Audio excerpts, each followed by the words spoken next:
je vais vous lire deux extraits qui mettent en spectacle un même personnage, mais dans deux situations différentes. Ces deux extraits sont tirés du livre La gueule de l'hiver, que voici, publié en France. Malheureusement, je n'ai qu'un exemplaire. C'est tout ce que j'ai. Voilà, je vais vous lire. Bismillah. Une fois la tente montée dans la localité d'Ilma, non loin de la source où les paysans venaient se ravitailler en eau potable, un soldat galonné fit venir le caïd et sa suite sous sa tente dressée à l'instant par ses subordonnés. Il était assis sur un tabouret de bois derrière une petite table carrée couverte d'une nappe aux couleurs de la tente et sur laquelle trônait un encrier dans lequel était trempée une plume. Il leur parla dans une langue qu'ils ne connaissaient pas, mais qu'un interprète à la peau basanée, un Algérien sans doute, habillé comme ses maîtres, arrogant et servile comme tous les hommes bas et vils, traduisit dans leur langue ce que le français disait dans la sienne. Le caïd, debout, les mains sous les pans de son burnous rabattu sur son ventre ballonné, la tête légèrement inclinée et surmontée d'un turban à plusieurs niveaux, souriait au regard grave et écrasant de l'homme enivrant. Il s'était établi entre le soldat et le caïd une certaine connivence et un certain compromis qui semblait avoir été conclu de longue date en un lieu convenu et par des hommes convenus et qu'il fallait suivre comme cela avait été convenu. Pendant que le premier parlait dans sa langue, le second approuvait de la tête qu'il remuait de haut en bas avant même que l'interprète ait ouvert la bouche. Le caïd semblait avoir bien assimilé ou avoir déjà pris connaissance de ce que disait le français. Il n'avait nullement besoin d'interprète, qui demeurait debout, légèrement derrière son maître. Les soldats étrangers étaient les bienvenus dans sa localité. Leur sécurité relevait de ses compétences. Il était, lui, les dignitaires, les notables et tous les paysans de sa localité à son service et sous ses ordres. Le soldat galonné martelait les mots. Le soldat galonné martelait les mots forts tout en regardant dans les yeux le caïd qui approuvait de la tête. À ce moment précis, un soldat de garde entra sous la tente et remit à son chef un fusil. C'était celui de l'homme armé qui assurait la sécurité du caïd. Le chef militaire, qu'une colère étranglée et qui se remarquait à sa voix, montra le fusil au caïd qui sentait ses jambes se dérober sous lui, puis le rangea derrière lui, le canon vers le ciel. Il lui parla longuement en le désignant de l'index de sa main droite, tout en lui montrant de l'autre l'arme saisie. Le caïd, qui gardait la tête basse, comprit que le français le réprimandait. Il resta silencieux, la gorge sèche et les jambes molles. Il ne prononça pas un seul mot. La voix du français montait, tonitruante, explosive. Les soldats s'étaient attroupés autour du caïd, formant comme un croissant de lune autour de lui.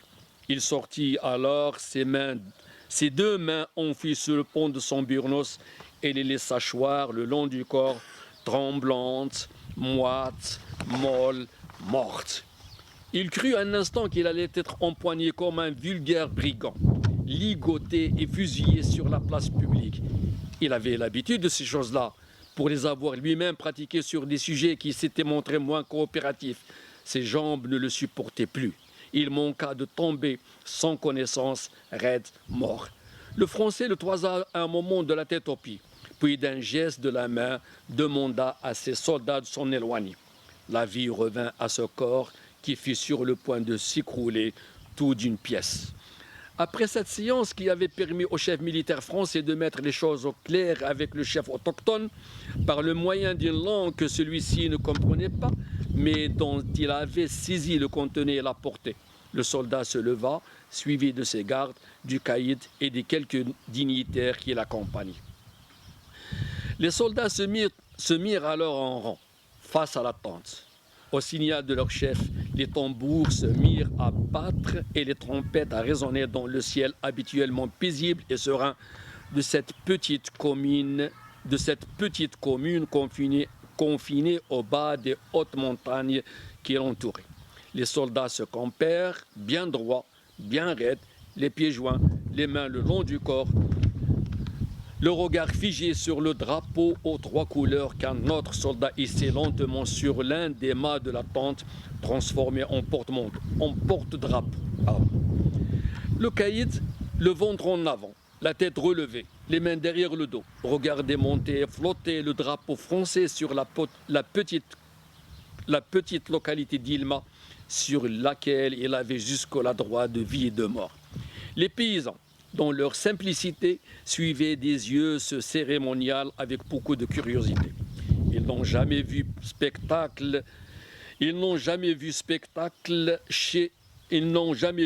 pareil spectacle chez les soldats de Bouhmara qui se connaissaient, qui se cantonnaient dans leur campement, qui ne quittaient jamais le jour. Ils ne se manifestaient que la nuit pour aller piller les villages voisins. Ils n'avaient jamais vu une quelconque étoffe de quelque couleur qu'elle fût flotter sur le bureau du caïd. Une fois le drapeau hissé, la trompette et le tambour cessèrent. Le chef rentra sous sa tente avec quelques-uns de ses hommes, laissant le caïd et les dignitaires devant le drapeau qui flottait en face d'eux. Ils restèrent longtemps devant la tente à attendre des ordres ou des consignes, mais il n'en fut rien.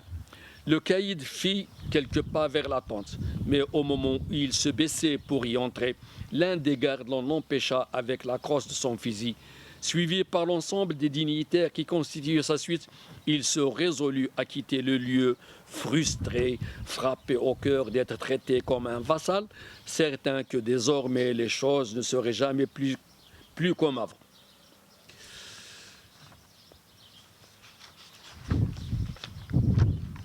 Le deuxième passage qui montre le même personnage, le caïd, dans une autre situation. Ce jour-là, il vit défiler devant lui des hommes et des femmes hébétés et stupides que le caïd engueulait avec beaucoup de colère dans la voix et d'agitation dans la main. Il couvrit d'insultes quelques paysans qu'il congédia sans ménagement. Il les somma de vider les lieux avant qu'ils ne fassent appel à l'homme armé qui montrait déjà la tête dans l'embrasure de la porte, prêt à entrer en action. Ils le supplièrent de leur voix affaiblie. Les femmes l'appelèrent Sidi, s'empressèrent de lui baiser l'épaule, lui demandèrent de ne pas les laisser entrer chez elles les mains vides. Elles lui demandèrent d'avoir pitié d'elle et des enfants qu'elle portait sur leur dos et de ceux qu'elles avaient laissés à la maison. Elles parlaient toutes à la fois, gesticulant de leurs mains osseuses, malades et affamées. Elles faillirent dans leur précipitation gauche et veulent tomber sur le caïd comme une ruine et elles-mêmes tomber en syncope ou comme un édifice qui s'écroule et s'affaisse sur lui-même après avoir vacillé sur ses fondations. Elles n'avaient plus la force de tenir sur leurs maigres jambes qui tremblaient sous elles. C'était pitié de voir ces femmes en haillons, sans mari, sans soutien, gémir et geindre et octer. Elles n'avaient plus de voix. La seule qu'elles avaient leur était restée en travers de la gorge. Elles n'avaient plus de larmes. Leurs yeux s'étaient depuis longtemps desséchés. Elles n'avaient gardé de tout leur être que leur cœur qui palpitait dans un chagrin inconsolable et un corps qui tombait en ruine. De leur voix étranglée, elles juraient par tous les saints aux coupoles blanches, juchées sur les collines environnantes, qu'elles n'avaient plus rien à manger. Oui, elles n'avaient plus rien à se mettre sous la dent. Et joignant le geste à la parole, elles se pincèrent ostensiblement la canine de la mâchoire supérieure avec le pouce et l'index. Pas même de quoi calmer la faim qui taraudait leurs enfants qui n'avaient pas mangé depuis plusieurs jours. Ils étaient faibles, les pauvres, si faibles qu'ils ne pouvaient même plus avaler le peu de salive qui leur restait dans leur bouche sèche. Comment pouvaient-elles les nourrir, elles? Elles étaient des créatures faibles et sans ressources, et sans mari pour aller creuser la terre poussiéreuse et aride à la recherche de fécules ou de racines. Allaient-elles donc mourir ainsi? Tant pis pour elles si elles mouraient de faim. Mais leurs enfants Qu'avait-il fait de si mal pour mourir d'une mort si cruelle? Il mourrait s'il n'était pas, il mourrait s'il n'était pas déjà mort à l'heure qu'il était, vêtu d'une belle djellaba blanche et d'un burnous noir qui sentait l'eau de rose, la tête couverte d'un turban jaune, la barbe bien taillée, les joues roses et potelées. Le caïd gardait la tête baissée pendant qu'elle parlait dans leur langage de la misère qui les a fait frapper et à laquelle elles ne pouvaient pas faire face. Elles attendaient son verdict. Ce n'était pas possible. Il devait bien y avoir une âme charitable dans le corps de cet homme qu'elles appelaient Sidi, à qui elles n'arrêtaient pas de baiser l'épaule. Elles ne mourraient pas de faim alors que cet homme avait de quoi les nourrir, juste de quoi faire une galette, rien qu'une petite galette ou un peu de couscous pour calmer la faim de leurs enfants. Ce n'était pas beaucoup, grand Dieu, un demi-boisseau de farine, un peu d'huile, un peu de sucre. Les enfants attendaient. Elles ne rentreraient pas les mains vides. Ce n'était pas musulman de laisser mourir de faim des enfants en bas âge. Ya Sidi, ayez pitié de nous et de nos enfants, disait-elle en pleurant de leur voix qui leur restait en travers de leur gorge étranglée par un profond chagrin. Les paroles s'adressent aux oreilles, les plaintes et les supplications à l'âme. Ces femmes si simples en apparence, dont leur haillons sale et locteux savaient si bien parler le langage de l'âme. Les montagnes s'écrouleraient si elles avaient des oreilles et une âme. Mais le caïd resta insensible aux plaintes et aux supplications si sincères et aux larmes si généreuses et si abondantes de ces femmes qu'il congédia avec beaucoup de méchanceté dans la voix. Secouées de spasmes, elles s'étranglaient, elles étouffaient. Avec un pont d'échelle qui leur couvrait les épaules osseuses et dégarnies. Elles s'épongeaient le front de sa sueur, s'essuyaient les yeux de leurs larmes, se mouchaient bruyamment le nez. Elles étaient à plaindre, elles étaient au bord du gouffre, elles étaient dans le gouffre. Elles regardaient les hommes qui, sombres, muets, ténébreux, baissaient la tête. Ils avaient honte de ne pas pouvoir venir en aide à ces femmes dont ils connaissaient les conditions, de ne pas pouvoir intercéder en leur faveur auprès du caïd qui les martyrisait pendant qu'ils le regardaient faire, ni repousser l'adversité qui les avait terrassés et envoyés sous les griffes d'un homme sans cœur, même partiellement, même temporairement, dans l'atteinte de jours où l'on pouvait trouver quelque chose de comestible à se mettre sous la dent. Eux non plus n'avaient rien, même hommes, ils n'avaient rien, ni la force pour aider ces femmes dont ils connaissaient les maris quand ceux-ci étaient encore en vie, ou en bonne santé, ni celle de compatir avec elles, de soulager leur cœur que le chagrin déchirait. Que pouvaient-ils faire pour elles si seulement le caïd leur donnait quelque chose? Ils partageraient avec elles. Ils avaient un cœur, eux, mais pas de bon à donner. Ils étaient tombés encore plus bas que ces pauvres femmes.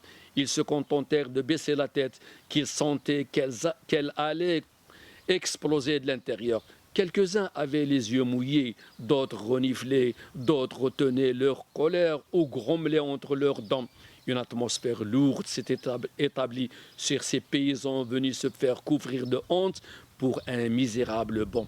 Les voix s'y réduisaient à supplier le caïd, à essuyer ses remontrances et ses insultes les plus méchantes, à voir pleurer de pauvres femmes et à pleurer eux-mêmes comme de pauvres femmes. Ils étaient là, debout, stupides et bêtes, figés et comme frappés par une paralysie qui leur nouait les membres.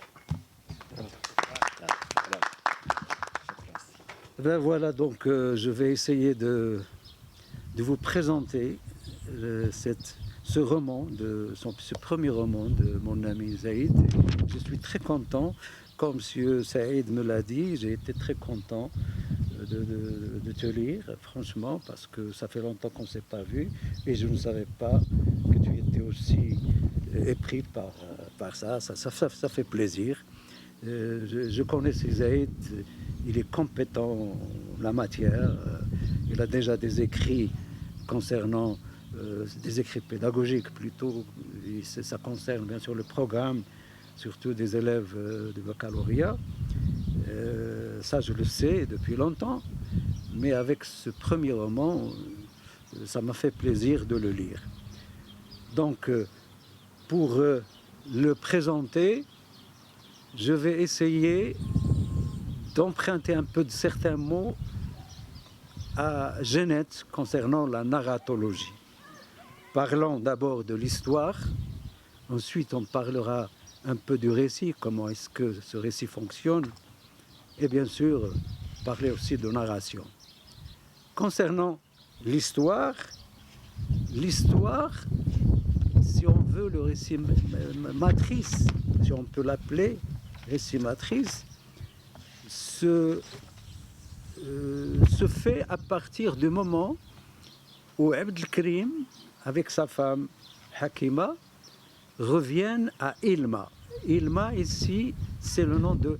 Il ne veut pas dire exactement Ilma, mais Ilma, qui fait penser à Ilma, qui fait penser à Ain Sfa, à la source claire, si on peut dire. Donc c'est l'histoire d'un petit village qui va être racontée.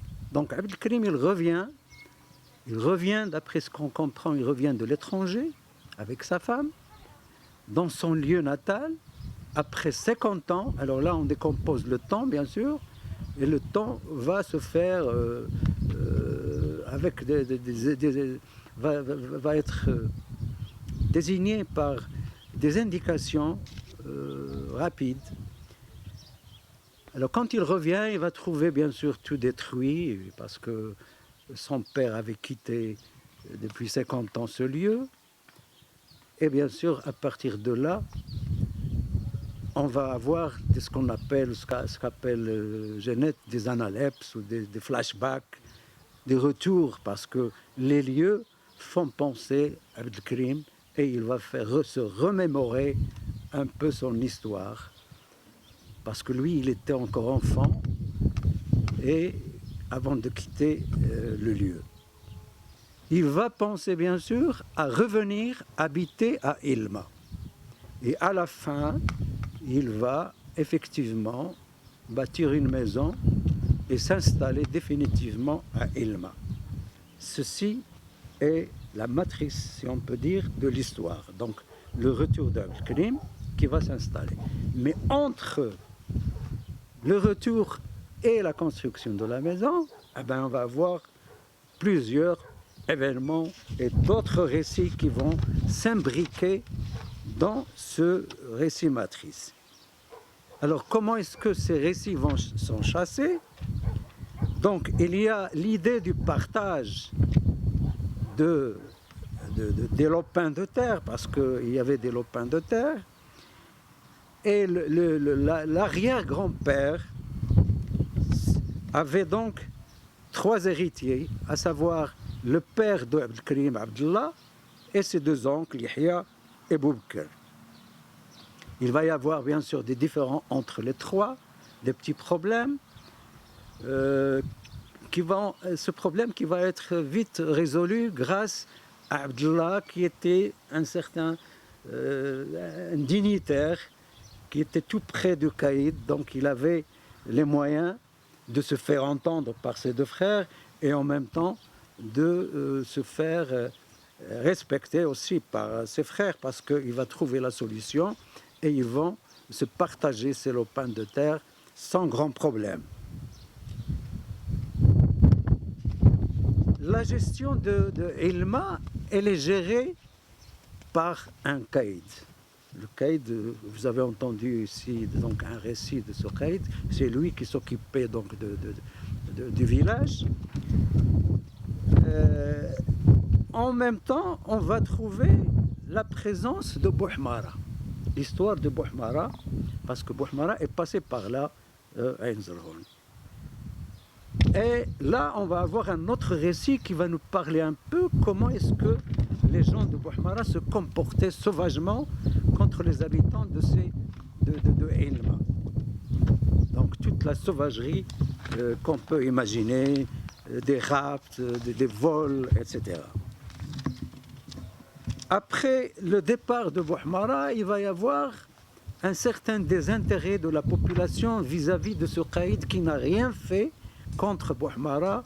Il n'a rien fait, au contraire, il était resté les bras croisés, il ne pouvait rien faire contre ce goujat qui venaient troubler la vie calme de ces gens-là, malgré bien sûr la pauvreté, malgré les problèmes.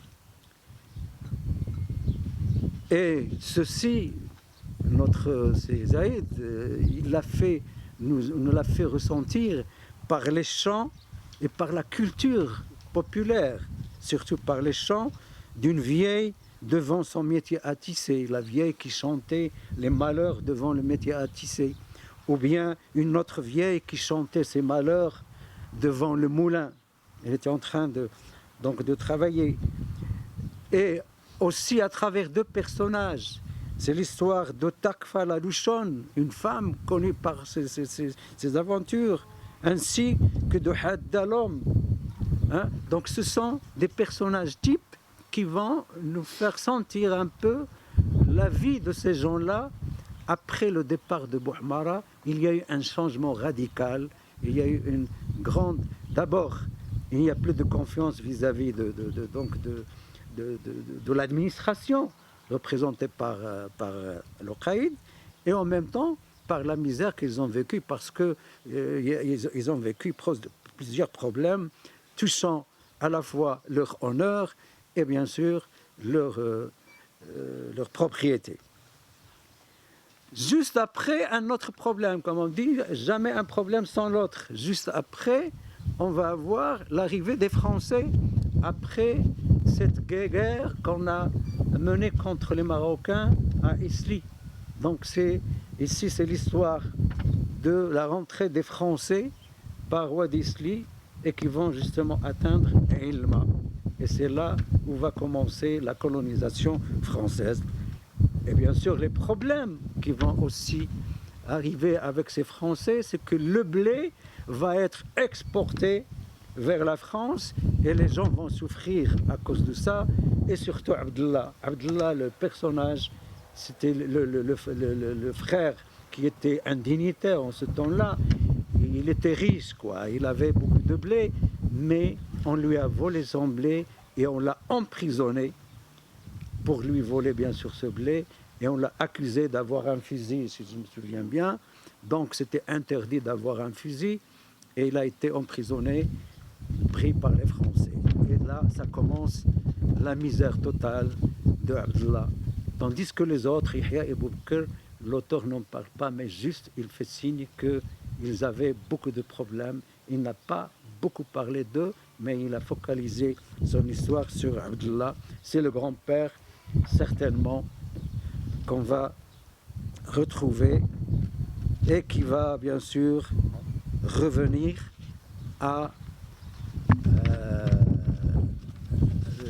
au récit matrice. Donc après, ce sera le départ. Tous les gens de Ain Sfad, presque tous, vont partir en exode vers Oujda, la ville d'Oujda, où ils vont s'installer. Abdallah, il a tenu un peu le coup, mais à la fin, il n'a pas trouvé d'autre solution que de rejoindre ses deux frères déjà qui étaient partis, et en même temps rejoindre des gens du village qui s'étaient installés avant. Et c'est là où il va s'installer. Et là, ils vont en quelque sorte se mêler à la ville. Et l'auteur, bien sûr, va parler de la ville, va décrire. Alors, une chose à dire, c'est que c'est Zaïd, il nous fait vivre grâce à cette description méticuleuse, ses connaissances de la région et en même temps des plantes. Il nous parle des plantes, de l'asphodèle, de l'origine, des plantes utilisées en médecine, des plantes utilisées même dans la cuisine. Donc, la description de Zaïd était formidable. Il suffit de lire des pages et des pages. Quand il décrit, il nous prépare justement à ce qui va arriver par la suite. La pause de la description nous présente déjà et nous invite, et on voit déjà des personnages qui vont bien sûr se manifester dans le décor qu'il décrit. On revient bien sûr au récit matrice. Comme je vous l'ai dit, Abdelkrim est revenu après 50 ans. Il a eu sa retraite certainement et il va s'installer. Donc entre l'arrivée d'Abdelkrim et son installation, tous ces événements-là on les a vécus avec Saïd. Et c'est là où il y a plusieurs récits qui peuvent justement aboutir sur d'autres romans. Peut-être le deuxième roman que tu es en train d'écrire, peut-être il va encore élargir ton champ. Alors, concernant le récit, bien sûr, quand on dit la narration, c'est tout ce qui nous entoure. On raconte tout ce qui nous entoure. Tout est à raconter, tout ce qu'on voit, tout ce qu'on ressent. Et raconter, c'est parfois pour informer. Mais là, lui, c'est pas juste pour informer, mais il a ce souci de littérature, de nous impressionner. Je fais ici allusion à ce que a dit à la fois Barthes et Sartre, deux écrivains un peu opposés, si on peut dire, concernant bien sûr leur objectif. Quand Sartre, par exemple, dit un écrivain parle de tout, et le monde objectif, il parle du monde objectif et aussi du monde subjectif, sa fonction est de rendre compte de tout, et de ce tout, c'est le pourquoi du monde. Donc là, on est en train de voir que l'écriture, elle a pour but d'informer et elle focalise justement notre intérêt sur l'information. Ça, c'est le point de vue de Sartre. Alors que pour Barthes, l'écrivain est un homme qui absorbe radicalement le pourquoi du monde dans un comment écrire. Donc là, on est en face d'un écrivain et non pas d'un écrivain. Du côté de Sartre, on peut parler d'un écrivain. Et l'écrivain, il s'intéresse surtout à l'idée, à informer, comme un journaliste. Il s'intéresse surtout au fait, à l'information. Alors que l'écrivain, selon Barthes, il travaille la langue, il travaille le style. Et c'est ce qu'on trouve chez notre ami Zaïd, parce que quand il nous parle de la gueule de l'hiver, déjà à partir de ce titre, qui est en arabe dialectal Foum Shta, qui a été repris en français par cette métaphore, la gueule de l'hiver, et qu'on peut imaginer que ça peut être une allégorie qui va être bien sûr développée. Donc cette gueule de l'hiver, le mot gueule ici qui est employé pour la gueule du lion, qui est dans un sens familier, dans un sens péjoratif, c'est la gueule de l'hiver. On retrouve ça, cette métaphore elle est reprise plusieurs fois dans le roman parce que ça concerne un lieu géographique qui ressemble à cette gueule qui a tout, qui prend tout. Et à côté de cette gueule de l'hiver, il y a un cimetière inconnu, un cimetière qui est pris aussi par les inondations. Donc c'est un lieu géographique qui nous donne déjà une idée de cette beauté de la description de Césaire. الحقيقة أنا سؤال أطرحه الأستاذ زيد، وأنا لا أرى يعني اختلاف كبير بين رواية سي العرجوني لأنها تعود إلى منطقة معينة، كاين واحد الحقيقة جغرافية وتاريخية، وبالتالي فأنا السؤال أطرحه للسيد هل يعني المادة الأولية حاولت أن ترجع مثلا إلى بعض الأمور التاريخية والسوسيولوجية. مثلا يبدو بأن يعني الرواية باعتبارها تخيل كما يقول سي العرجوني، كان هناك تخيل، هناك تاريخ، هناك ثقافة شعبية، يعني مادة دسمة. هل مثلا غير في قضية بعض الأحداث التي أشرت إليها في هذه الرواية، مثلا مرور بوحمارة بالقرية، ثم يعني تصدير القمح، وهذا يذكره العروي في مجمل تاريخ المغرب، كيف أننا كنا نعيش يعني حالة قلة لكن كانت تصدر إلى الخارج، وهذا الشيء كان حتى في الريف، كان الريف كان تصدر القمح لإسبانيا. إذن هذا النوع من الروايات لأنها تحليل وتقوم بنظرة استيعابية لواحد الواقع تاريخي وجغرافي معين. هل لجأت يا حبذا مثلا لولا لأن بوحمارة مرة بعدة، وهذه شخصية يعني ملغزة في تاريخ المغرب، هل يعني الروائي يعني لجأ إلى يعني توثيق ثم يتصرف في هذا التوثيق، لأنك أنت لست مؤرخا، أنت كاتب، إذن تعيد هذه الأمور حسب هواك، ولكن أن تحتفظ بالجانب التاريخي ثم تضيف محسن الآثار العرجوني إلى جنات، لأن هذا يعني الشكل الهندسي للرواية يساعد في الحكي، مثلا الفلاش باك، الأغاني، حتى الأغاني تمرر بعض القضايا. لا أريد أن أطيل، فقط أريد هل فعلا لجأت إلى هذه المعطيات؟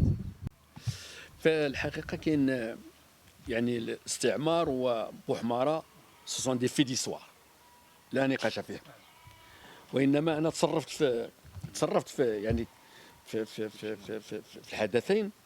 هذا بوحمارة يعني جاء فعلا العين صفا وكان دار ثما الكومبمون ديالو، وانا الوالد ديالي زايد اون 1895 كان صغير وصيفطو جدي ودا له البيض ودا له تما، فهمت؟ البوحمارة كان دار الكومبمون ديالو في الحمري، لي سولدا ديالو دوك الاخرين ديالو وداو له، كان يفرض عليهم ان يجيبوا يوكلوا له داك الشيء لي ميرسيونير ديالو، يوكلوهم وداك الشيء يديو له القمح ويديو له الزرع ويديو له داك الشيء باش ياكل. يعني هذا سي ان في ديستوار، ولكن انا تصرفت فيهم. هذا الشيء اللي كاين. انا في الحقيقه انا جي كومونسي ا اكرير ان اج طارديف.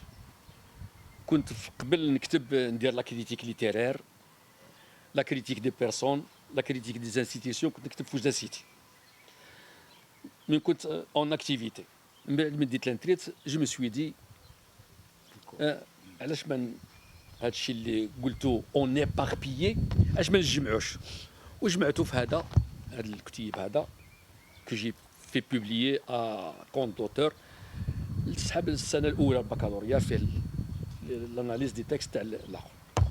ومن بعد قلت pourquoi ne pas écrire un roman. قلت اودي انا دوك جي فيي est-ce que j'ai encore les outils باش نكتب، est-ce que j'ai les moyens d'écrire, est-ce que je peux écrire. Je me suis dit pourquoi ne pas écrire. J'ai commencé à écrire en 2017. J'ai écrit 30-40 pages de le roman هذا. Puis j'ai laissé de côté. قلت من بعد je vais relire pour voir واش هذاك il mérite d'être publié ou d'être continué ou non. Quand j'ai lu كتب لي زعما il mérite خصني نكملو. فعلا je l'ai fini و je l'ai fait publier en France parce que هنا راك عارف الناس ما كيقراوش. قلت هنا الناس ما يقراوش. Je le fais publier en France. C'est mieux que je le publie ici à compte d'auteur ونبقى ندور هاك انت. Je le fais publier en France. كي كملتو فعلا بانت لي لا سويت، ودروك راني في واحد لو دوزيام رومون ديسي 2-3-4 mois ان شاء الله جو في لو فينير ان شاء الله، الى ربي يسخر. الله يحفظك.